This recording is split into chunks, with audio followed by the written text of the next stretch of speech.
The following program is an opinion program. The opinions expressed by the hosts and guests of this program are not the opinions of the management, staff, and advertisers of this station. Please direct all criticism, concern, and adulation to the hosts of this program. Welcome to Alabama Politics. This week, I am Dale Jackson. I'm a radio talk show. You can hear my wonderful shows Monday through Friday from 5 to 9 a.m. on WVNN in Huntsville and on Talk 99.5. Right there in Birmingham. You can also go to my Facebook page, facebook.com/TheDaleJackson. Tons of videos and other great stuff out there as well. With me, as always, Mecca Music, CEO of 256 Today, smart news for smart people. And that is exactly what it is. Go check it out, 256today.com.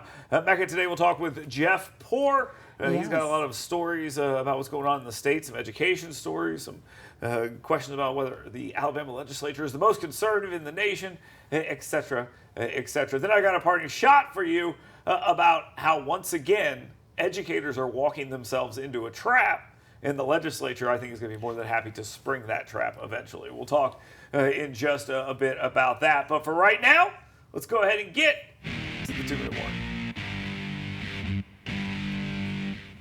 Oh, if you are a defense contractor or a builder who likes to build buildings with the name Shelby on it, or you're just somebody that likes a good steady hand in government, you're probably pretty sad. Richard Shelby, the United States Senator, the senior senator from the state of Alabama, 36 years in the Senate, I believe 8 years in the House, a long legacy of serving Alabama that you will see forever on every other building in the state.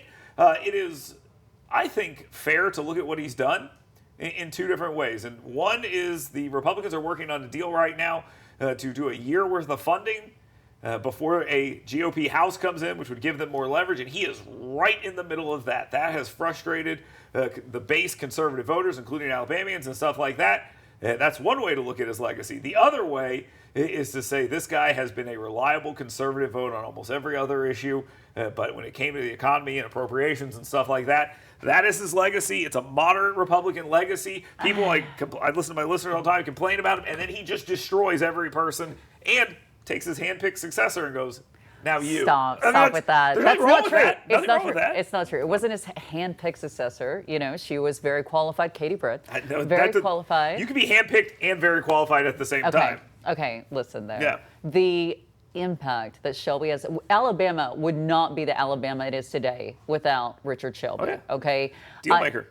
Not just a deal maker, but I mean, hundreds of millions of dollars to research universities, roads, that was his FBI, focus, military installations. And you know, for the critics who say, oh, you know, all that money, spending money, earmarks and things like that, tell me, show me how much money, if he hadn't taken it for Alabama, would have brought the budget down. Well, the word deal maker is sometimes used as a negative. I see both sides of it. I don't take it as negative, and I also agree with your point.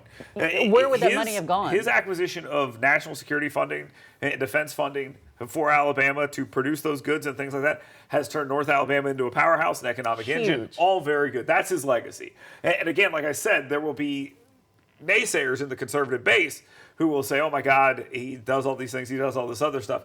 But I guarantee you those people also voted for him. Oh, absolutely. I mean, absolutely. Let's talk about Congressman Mo Brooks, another guy on his way out. He is done being a member of Congress, and now we have some text messages that apparently show us something we didn't know.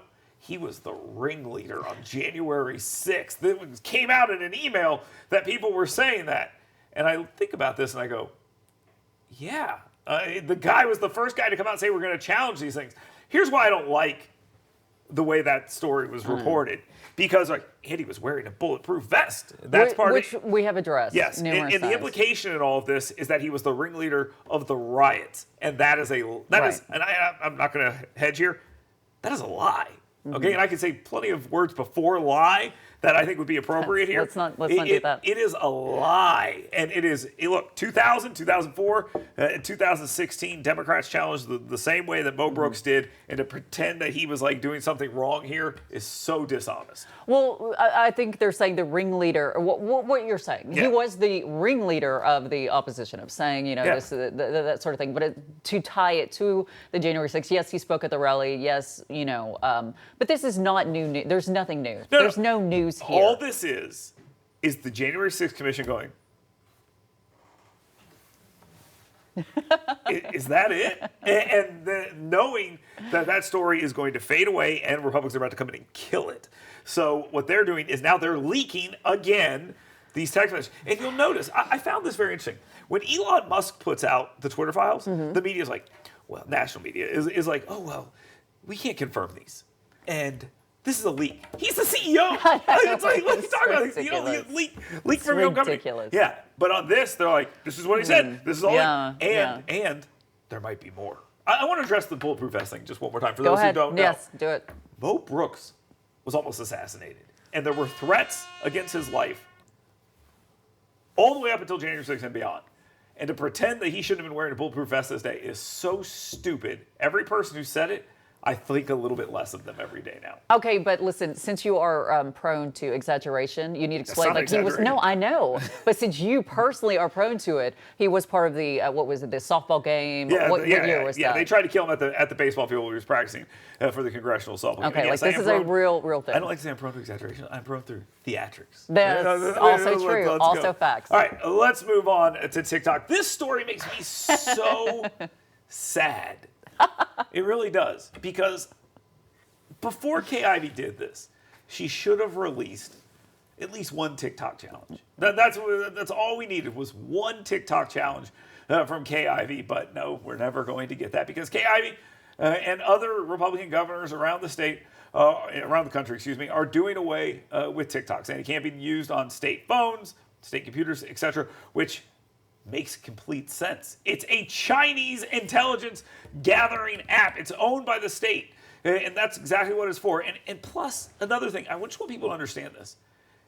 If you pull up TikTok in China, you get things about honoring your elders. Right. You get piano lessons. You get all this other stuff, okay? And it's part of their mind control that they use, their state media control. And it's funny, they also limit the number of hours you can be on it for the people. For the children. But in America, you know what you get? Stuff I'll watch. Fast food fights? Yes. Show me more of that. Racial strife? Yes. Let's just put all that right out in front of it. And chaos and nonsense, that's what you get. They're literally using their app to cause problems in America. And Americans are like, you can jump in here anytime you want. Okay. Are you just going to do that forever? Listen, this is something that, like you said, a lot of other states are doing, other places are doing. Yeah. But here, especially North Alabama, as we were talking about earlier, there's so much security interest here and things like that, government interest. Many here are wondering why it hasn't been done sooner. And furthermore, a lot of these companies are worried about, even the chips that come from China. Is there a federal government ban on TikTok? I don't think so. Is there? Right? Donald Trump was right. He was talking about this before. He should have pulled the trigger a long time ago on this, and so should have Joe Biden. I think eventually they will. I mean, it's overdue. Everyone knows what it is. Exactly. It's overdue. But back to the microchip thing, that's a very real threat as well. And that's why there's been investments. At one point, and actually Huntsville would be a perfect location for a microchip factory. Yeah. And hopefully we'll see something like that. And you can get your fast food fights on YouTube too. So you can check that out there as well. All right. Let's move on. School choice. This is one of my favorite subjects. And before we start, I'll just give you my disclaimer. Huntsville City Schools are not good enough for my kid. That's why he goes to a private school. And they're not good enough for your kid either, which is why I support school choice. You know who else supports school choice? Well, a growing number of Alabama legislators and the lieutenant governor of the state. Here's what's interesting about the lieutenant governor supporting it. He's supported for a while, but every time he says it, I feel like we need to mention it. He's a guy who took campaign money from the Alabama Education Association and then turned to them and said, I'm pro-school choice. And now, this is something that I think other Republicans are going to have to look at. They did not buy you, okay? Maybe they rented you. I don't know. But they did not buy you. You have the ability to take their money and say, I was the best person in the race, and still make decisions they don't like. And I think you're starting to see a lot of people saying support for school choice is growing just because. And I know you didn't like my little thing in the beginning, but I feel like I have to say it just to be fair. No, stop saying that. So basically, as far as this, I think for From what I've heard is that the AEA obviously is against school choice. That's it's not in their best interest for what they're doing. However, I think a lot of the money and the campaign money that has gone to Republicans is more of a a seat at the table. Don't be so mean like to us. It's like, look, you're going to punch us in the face, but don't put brass knuckles on when you do it. I mean, I get right. it. So and there's also talk about the AEA saying, okay, look, we know you want this. Right. We'll get on board with a small piece of it that will hopefully placate people. And that's exactly what it will be. And that's exactly how I'll be framing it, because that's exactly what it is. They're going to go a half step, and I think some people will get behind it. And I think what you'll end up with is almost like the gambling situation, where you're going to have, I hate school choice, so I'm a no. Mm-hmm. And then in the yes faction, you're going to have multiple different groups saying vouchers for everyone. No vouchers just for up to this income. Yeah. No vouchers, but these options. And then because it's so fragmented, you don't get anywhere. Well, and honestly, though, that's a real point. It's the logistics and the rollout of how this exactly would look in Alabama. I know, what is it? You like the Arizona model, right? I mean, here's the answer. 70% for every parent. 70% of the money that would go to their public school should go to the parent, give them an opportunity if they want to take them out of their school system and have them do something else. Send 30% still to the schools, take 70%, send it elsewhere. You don't got to deal with that kid anymore in the school system. You get 30% of the cash, and that's just straight cash. I mean, that's straight cash, homie. That's exactly what they want. I'm sure there'd be no problems with that. Well, there'd be plenty of problems with it, because there's already a bunch of kids in private school right now. Yeah. Now, I also told the legislature, I said this, I said, take my income, make that the bar. Okay, go $1 below what Cindy and I make, $1.8 billion a year, and then you make the next one. No, I'm saying cut me out of the situation. Mm-hmm. I'm advocating for it, but cut me out. I don't need it. Okay? I want to be fair, but I want it to happen because, as I've told you before, Huntsville City Schools are not good enough for my kid, and that's why I'm pro school choice. That's as simple that is an opinion, because there are so many marks where Huntsville City Schools are exceeding. There was a guy at the beginning of the show who said, these are opinions. So yes, I agree. I agree. I agree with that. I agree. When we come back, we'll talk with Jeff Poor, another school issue that I think I have a lot of people talking about what's going on there. We'll talk about that, and then I got a parting shot for you at the end. Stay tuned. It's Alabama Politics This Week. You work hard to earn little escapes, because doing your best means being your best. So let us help you discover your best at Premier Dental Spa.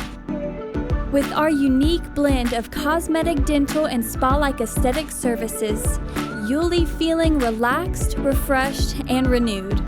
Make sure the best you is here to stay, and book your appointment online today at premierdentalspa.com.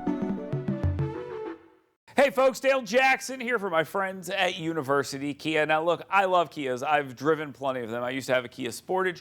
When my son was born, my wife said, no, we got to get ourselves one of these big SUVs. The Telluride from University Kia is an absolutely amazing vehicle. You get it at a great price, but you get everything at University Kia at a great price. Learn more about them today. Head on over to universitykia.com. Find the perfect vehicle for you, new and pre-owned. They got it for you. universitykia.com.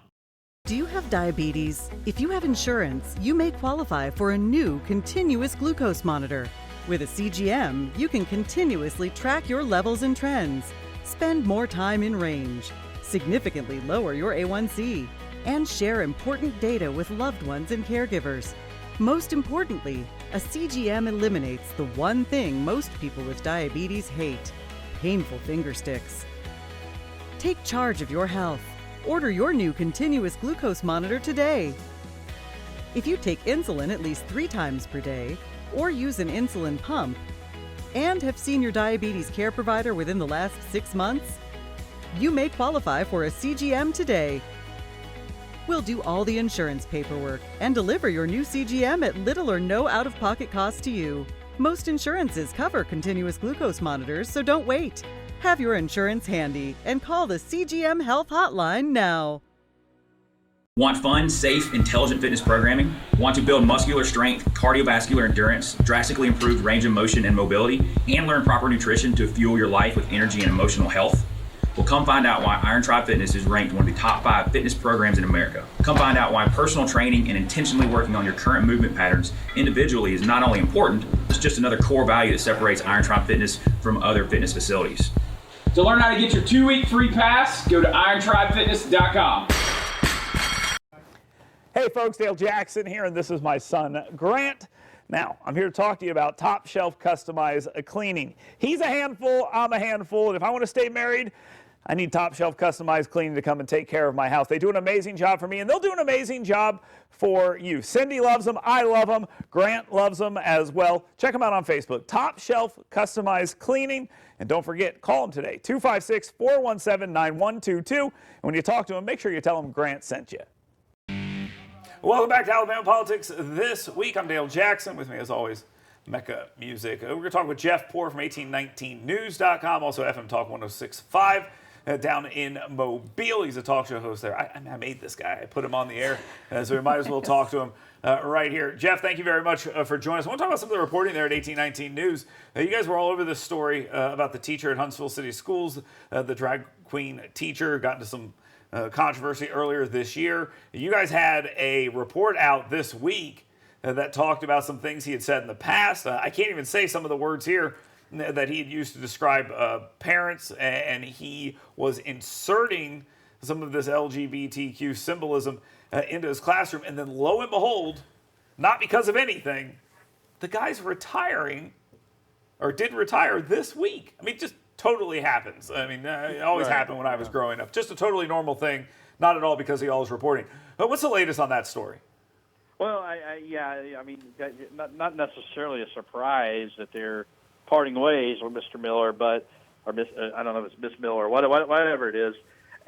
They're parting ways. But I tell you, we were told that this was not anything to be worried about. What people do in their spare time is their spare time. And you guys out there in right-wing utopia, crazy land, you got a solution looking for a problem, and lo and behold, here it is, right here in front of us. Here's the proof of it. So, Jeff, speaking about this issue, like you said, and we talked about this spare time, what you're doing in your own time, you know, that's your time. But if you're a teacher and you're bringing things, regardless of what you believe, if you're bringing those beliefs into the classroom, that would be what I think where many people want to pull back on. What has been the reaction from the schools on some of these allegations? Nothing to see here. More worried about the safety of James Miller than they're worried about what is going on in the classroom. We're just stirring the pot. Whenever we try to reach out for comment, it heads in that direction. And then you can't help but wonder, maybe they see this as progress, and it's teaching these young minds about diversity or some other platitude. Well, you know what I find interesting about it is they didn't say what this investigation found. They implied nothing by putting him back in the classroom. Yet he's still retired weeks later. It's just, to me, tells me there's something missing there. Now, Jeff, I've talked to lawmakers about this, and I know you and I are going to push back and disagree on this a little bit because the question is, what can they do? But I've had lawmakers tell me, look, if these schools are not going to be transparent about what's going on and what they find in these investigations, maybe the state of Alabama will start making them. That seems to be one of the responses, but the AEA is very powerful. Other government entities will push back on that as well because of transparency bad, I guess. Have you heard anything about that? I mean, the same things you've heard, but I'm not saying this is necessarily a bad idea to try. I just think that the constituencies that flex in Montgomery, that flex muscle in Montgomery, like the association of the school boards, the municipalities, the counties, they're going to say, no, we don't want any more state intrusion here. And that's going to dissuade enough lawmakers to keep something from happening. Jeff, talking about this, and we had talked about school choice just a second ago, are these the sort of issues, that lack of transparency, a lot of parents complaining that they don't feel they have a voice in the school system, or the school system refuses to hear their voice. Do you think that is going to push more support towards the school choice issue? I think it will, or it's going to give an additional talking point to pro-school choice folks, and there may be people who aren't aware of what's going on in Huntsville, and then this will be used to say, hey, this is why you should support school choice. So it would be in these public schools' best interest that want to protect the status quo to get out in front of this, because what could come right behind that would really just kind of change the way we do education in Alabama. Do they want that? No. So take an L here if you want to win the war. I don't know that they can win the war, but I don't think this is the hill to die on. Yeah, and they're literally making enemies out of parents. I mean, that's literally what they're doing. They're treating the parents like they're an adversarial force as opposed to partners. And, like the Libs of TikTok thing nationally is a big part of that. You see teachers go on there and say, and those parents should stay out of the classroom. It's like, whoa, guys, let's calm down here for a second. You're still a government employee working for these people. And guess what? Your parents are mostly straight families. Okay, so let's just be real. So bringing all this other stuff in, it doesn't play well with that group, but maybe the broader constituency, it looks a little better. I do want to ask one thing about the school choice side of this. You said that this could add fuel to the fire. Why don't these school systems play nice with 1819 News, with Yellowhammer, with Dale Jackson? Why don't they play nice with us instead of treating us as like people who are insurgents and trying to hurt them? Well, because it's a threat to the status quo. The status quo is not a bad place to be for an educator or administrator in Alabama. School choice changes everything, but, I mean, they just see it as an adversarial force. It's a traditional adversarial force because Yellowhammer, Dale Jackson, 1819 News, you go back to 2010 and you look at the AEA versus, when the storm in the State House happened. I mean, there's a natural rivalry there. I just think you have long memories here, and there's a level of distrust because of that. I like how Jeff Ford said storming the State House, and now it has like a whole different meaning. Now it's storming the Capitol. Well, yeah. That's not the State House bill. Yeah. Civic solution. No, I got it. I'm in that book. I'm referencing that Storming the State House book by Mike Hubbard. Speaking of Mike Hubbard, could be out of jail by January 8th. Steve Marshall seems to be saying he's not sorry. Maybe we leave him in the clink a little bit longer. What do you think happens here? He's going to get out. I mean, there's no reason. The situation in Alabama's prison is so terrible that you've got to let guys like Hubbard go or go be on supervised release of some sort because it's not. You can't just make. Is he in a state prison? Isn't he locked up in a jail? That was He's a Limestone. Yeah, Limestone's a state prison. Okay, all right. But also, Jeff and Del, we've talked about this before. This is where Big Mike Hubbard works against Mike Hubbard. If he was anyone else for these crimes, he would have already been out. Yeah, well, because he kept delaying the inevitable, right?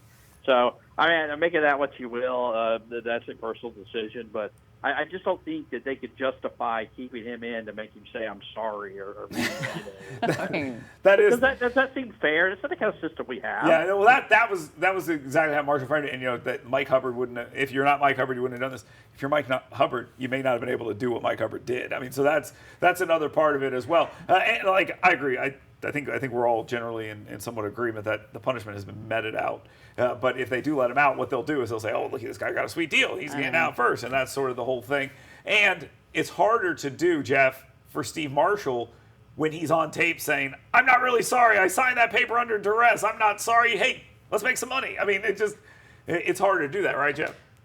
Well, Marshall, the top law enforcement officer in the land, has to, I guess, take a stand here. I don't know that it lasts. I mean, but maybe he's just doing what he's elected to do. Is Marshall, last question, and I'm going to let you go. Is Marshall's response to this in any way predicated on 2026? Maybe. You keep hearing that, right? You keep hearing that he's going to be a gubernatorial candidate. So, you got to be consistent in these situations. All right, there we go. Jeff Bohr, FM Talk 106.5, down in Mobile. We always appreciate him coming on the program and talking with us. Back to music. She's leaving. Show's going to get a lot better. Stay tuned. Alabama Politics this week. Hey folks, Dale Jackson here for my friends at University Kia. Now look, I love Kias. I've driven plenty of them. I used to have a Kia Sportage. When my son was born, my wife said, no, we got to get ourselves one of these big SUVs. The Telluride from University Kia is an absolutely amazing vehicle. You get it at a great price, but you get everything at University Kia at a great price. Learn more about them today. Head on over to universitykia.com. Find the perfect vehicle for you, new and pre-owned. They got it for you. universitykia.com. Want fun, safe, intelligent fitness programming? Want to build muscular strength, cardiovascular endurance, drastically improve range of motion and mobility, and learn proper nutrition to fuel your life with energy and emotional health? Well, come find out why Iron Tribe Fitness is ranked one of the top 5 fitness programs in America. Come find out why personal training and intentionally working on your current movement patterns individually is not only important, it's just another core value that separates Iron Tribe Fitness from other fitness facilities. To learn how to get your 2-week free pass, go to irontribefitness.com. Do you have diabetes? If you have insurance, you may qualify for a new continuous glucose monitor. With a CGM, you can continuously track your levels and trends, spend more time in range, significantly lower your A1C, and share important data with loved ones and caregivers. Most importantly, a CGM eliminates the one thing most people with diabetes hate: painful finger sticks. Take charge of your health. Order your new continuous glucose monitor today. If you take insulin at least 3 times per day, or use an insulin pump, and have seen your diabetes care provider within the last 6 months, you may qualify for a CGM today. We'll do all the insurance paperwork and deliver your new CGM at little or no out-of-pocket cost to you. Most insurances cover continuous glucose monitors, so don't wait. Have your insurance handy and call the CGM Health Hotline now. You work hard to earn little escapes because doing your best means being your best. So let us help you discover your best at Premier Dental Spa. With our unique blend of cosmetic, dental, and spa-like aesthetic services, you'll leave feeling relaxed, refreshed, and renewed. Make sure the best you is here to stay and book your appointment online today at premierdentalspa.com. Hey folks, Dale Jackson here, and this is my son, Grant. Now, I'm here to talk to you about Top Shelf Customized Cleaning. He's a handful, I'm a handful, and if I want to stay married, I need Top Shelf Customized Cleaning to come and take care of my house. They do an amazing job for me, and they'll do an amazing job for you. Cindy loves them. I love them. Grant loves them as well. Check them out on Facebook. Top Shelf Customized Cleaning. And don't forget, call them today, 256-417-9122. And when you talk to them, make sure you tell them Grant sent you. Welcome back to Alabama Politics. This week, I am Dale Jackson. Before we get into the parting shot, I'd like to tell you to head on over to yellowhammernews.com. Sign up for my email blast. 7 things you should be talking about today every single day. Even when I'm not on the radio, somehow the 7 things seems to get done because I guess that's my real job at Yellowhammer. Yellowhammernews.com. Also watch my videos over there, Yellowhammer Now, right there at yellowhammernews.com. But for right now, let's go ahead and get to that parting shot. My parting shot this week is directed at every person in this state that works in education. And I don't care if you're a principal or assistant principal at Madison punching a student, or you're in Huntsville and you are dealing with drag queens, or whatever's happening in your school system across this state. You need to be more transparent, okay? You need to be more transparent. Here's a little clue. The word parent's even in that word. You need to worry about what those parents think. And you need to start worrying about what they're going to do if you continue going down the path of this is our fiefdom. Because I'm here to tell you, it is only your fiefdom as long as people allow it to be your fiefdom. Because there are 140 guys in the Alabama legislature that today could take away your fiefdom. They could take away everything you have. They could abolish the entire school system in the state of Alabama. It would be hard. They're not going to do it. But they have the power to do it. So keep messing with these people. Keep telling people that this is yours and no one needs to worry about what's going on there. And that would be fine if you were 1 out of 50 or 20 out of 50 or 40 out of 50. But you're consistently 52 out of 50. Now, enough schools went bad during the pandemic that you slid all the way up to 43. But I have a feeling you'll be sliding down the stairs as soon as everything comes back to normal. So either get really good at your jobs or at least be honest about the problems that you have. Those are your options, or there are going to be some guys in Montgomery that might be coming after you. Okay, thank you very much for being here. Thank you for watching Alabama Politics this week. Rebecca and I will be back next week.